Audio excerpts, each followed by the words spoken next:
नमस्ते, प्रणाम। मैं किसान लाल यादव और मैं हूँ आकांक्षा पुरी। हमारा बहुत प्यारा सा सॉन्ग आ रहा है बोका म्यूजिक से, जिस सॉन्ग का नाम है लटक जीवा। लटक जीवा। बोका म्यूजिक जब चलता है बोका तो कौन है उसको रोका। तो हमारे कृष्णा बेदर्दी जो कि प्यारे राइटर, ये उन्हीं के सौजन्य से ये गाना बना हुआ है और बहुत प्यारा सॉन्ग है।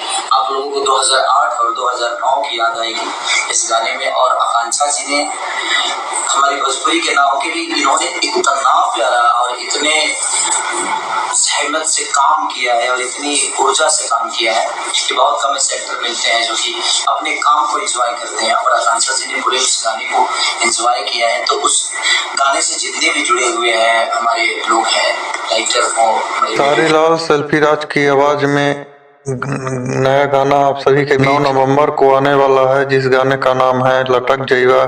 इस गाने में नजर आएंगी आकांक्षा पुरी और इस गाने को संगीत दिए हैं कृष्णा बेदर्दी और म्यूजिक दिए हैं विनय विनायक, जो कि बहुत ही शानदार मूवी सॉन्ग आने वाला है। बोका म्यूजिक के यूट्यूब चैनल पर जाकर जरूर देखिएगा। धन्यवाद।